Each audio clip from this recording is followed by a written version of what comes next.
আসসালামু আলাইকুম।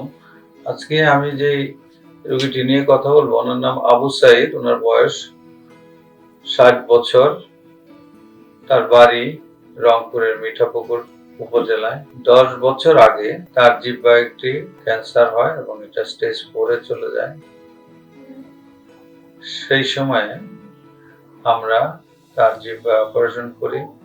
জিহ্বা প্রায় ৯০ অংশ কেটে দিয়ে পায়ের মাংস দিয়ে আবার নতুন জিহ্বা তৈরি করি। পরবর্তী সময়ে ওনাকে রেডিয়েশন দেওয়া হয়। গত ১০ বছর যাবৎ আল্লাহর মেহেরবানি উনি বেঁচে আছেন এবং সুস্থ আছেন। তিনি খেতেও পারছেন, কথাও বলতে পারছেন এবং এই চিকিৎসা নেওয়ার পরে তিনি দেশের বাইরেও গিয়েছিলেন। অন্যান্য ডাক্তারদেরকে দেখিয়েছেন। সেই ডাক্তাররা দেখে বলেছে যে এই অপারেশন বাংলাদেশে কি করে সম্ভব। সেটা তারা খুবই আশ্চর্য হয়েছে যে বাংলাদেশে এই ধরনের অপারেশন করা যায় কি করে। আসলে আমাদের দেশের মানুষ, আমাদের দেশে কি ধরনের উন্নত চিকিৎসা আছে সেই বিষয়ে অনেকেই জানেন না। আবু সাঈদের কাছ থেকে আমরা ওনার কিছু শুনি।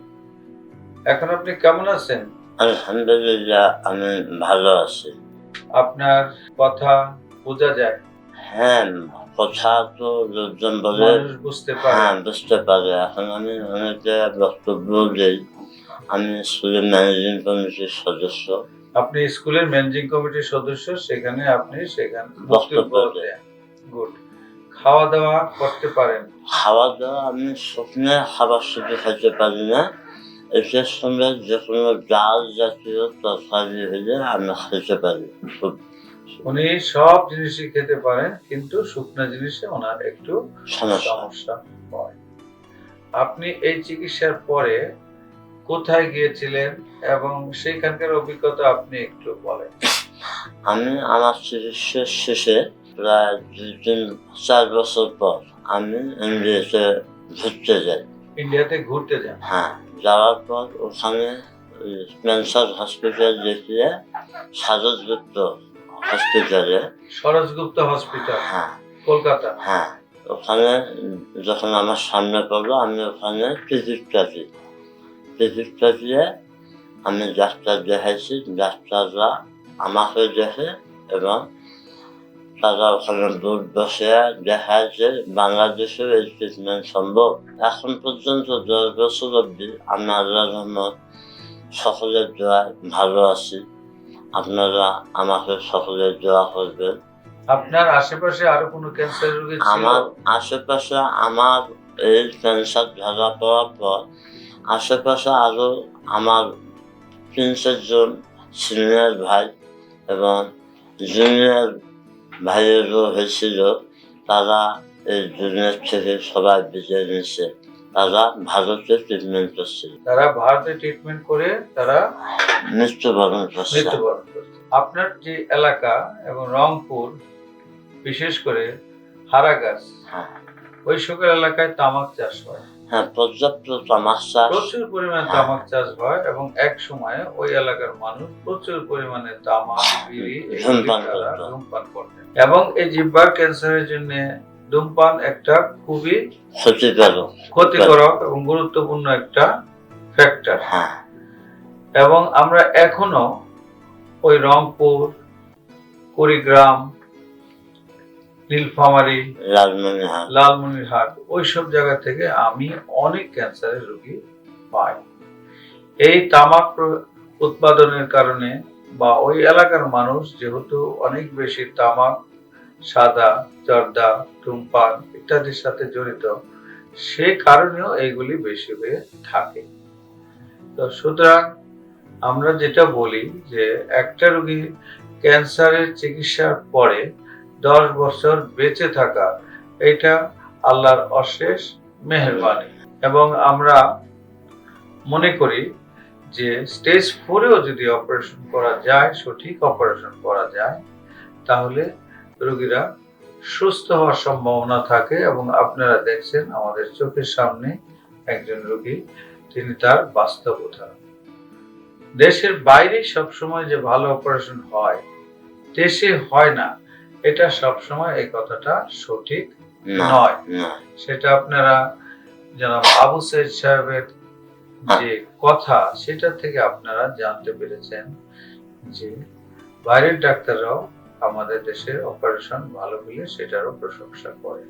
গত পরশুদিন ঝিনাইদহ থেকে আমার আরেকটা রোগী এসেছিলেন, আমি ওনার অপারেশন করেছিলাম গত 2 বছর আগে জিহ্বার ক্যান্সার। উনিও ইন্ডিয়াতে গিয়েছিলেন এবং ইন্ডিয়ার ডাক্তাররা দেখে বলেছে খুব ভালো হয়েছে। ওনার ভাষ্য অনুযায়ী জাহাঙ্গীর সাহেব যে ঝিনাইদহের রোগী, উনি বলছেন যে ওই ডাক্তার সাহেব 5 বার বলেছে যে খুব ভালো হয়েছে, ভালো হয়েছে। এবং উনি খুবই আশ্চর্য হয়েছেন যে বাংলাদেশে এই ধরনের অপারেশন সম্ভব। এবং ওনার ভাষ্য অনুযায়ী যে বাংলাদেশ থেকে আমাদের কাছে যেগুলি আসে বেশিরভাগই ইনকমপ্লিট অপারেশন বা জটিলতা তৈরি হয়েছে সেগুলি নিয়ে আমাদের কাছে আসে। এই ধরনের সাকসেসফুল অপারেশন রোগী আমরা কম পাই। আমার রোগীরা বেশিরভাগ ক্ষেত্রে অপারেশনের পরে ওরা ঘুরতে গেলে ওইখানকার ডাক্তারদেরকে দেখিয়ে আসে যে আসলে অপারেশনটা ঠিক হয়েছে কিনা। বেশিরভাগ রোগীরা এসে বলে যে অপারেশনের ব্যাপারে তারা ভূয়সী প্রশংসা করেছেন। তাহলে দেখা যাচ্ছে যে এই দেশেও ভালো অপারেশন হয়, এই দেশেও ক্যান্সারের রোগীরা চিকিৎসার পরে আল্লাহর রহমতে দীর্ঘদিন তারা বেঁচে থাকে, তার প্রমাণ বহু, একজন নয়। এবং আপনারা ওনার জিহ্বাটা যদি দেখেন, দেখবেন যে জিহ্বা বোঝা যায় না, যেটা আমরা পায়ের মাংস কেটে জিহ্বা তৈরি করেছি। প্রায় 12 ঘন্টা আমাদের অপারেশন লেগেছিল, কারণ ওনার বাইলেটারাল নেক ডিসেকশন, দুই দিকে নেকের যে লিম্ফ নোড ছিল সেগুলো আমাকে অপারেশন করতে হয়েছে।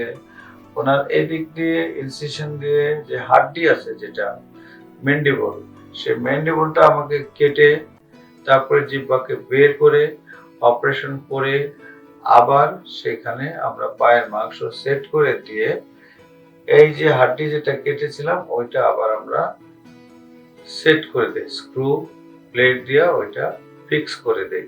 ওইটা এখন আর বোঝা যায় না, এটা মিশে গেছে। জিহ্বার ক্যান্সারের রেজাল্ট আমরা যেটা দেখেছি এটা খুবই ভালো।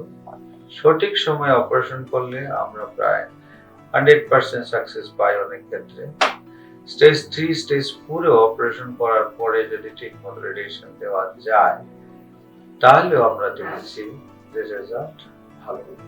তবে আমাদের রোগীদের যেটা দরকার সেটা হলো তাদেরকে সতর্ক থাকতে হবে পান, সাদা, জর্দা, ধূমপান এগুলো থেকে, এবং ওরাল হাইজিনটা তাদেরকে মেইনটেইন করতে হবে, এবং জিহ্বা দিয়ে যে কাজ করা ঠিক না সেই সব কাজ তাদের করা উচিত না। আমি আবু সাইদ সাহেবকে দেখে আমি খুবই আল্লাহর কাছে অনেক কৃতজ্ঞতা প্রকাশ করি যে অপারেশন করে দেওয়ার পরে ক্যান্সারের রোগীরা যখন ভালো থাকে তখন আমাদেরও খুব আনন্দ হয় যে আল্লাহ তাকে সাহায্য করেছে এবং তাকে নতুন জীবন দান করেছে। তো সুতরাং সবার প্রতি মেসেজ এটাই, বিদেশ নয় দেশেই চিকিৎসা সম্ভব। তবে ক্যান্সার হলে যত তাড়াতাড়ি আপনারা চিকিৎসা নেবেন তত রেজাল্ট ভালো পাবেন। পারতপক্ষে জিহ্বার ক্যান্সার নিয়ে দেরি করা ঠিক না। তারপরেও যদি কারো দেরি হয়েও যায় সেক্ষেত্রেও আশা হারাবেন না, আশাহত হবেন না। স্টেজ 3 স্টেজ 4 এরও আমরা অপারেশন করছি এবং সেখানে আমাদের সাকসেস আছে। সবাইকে ধন্যবাদ।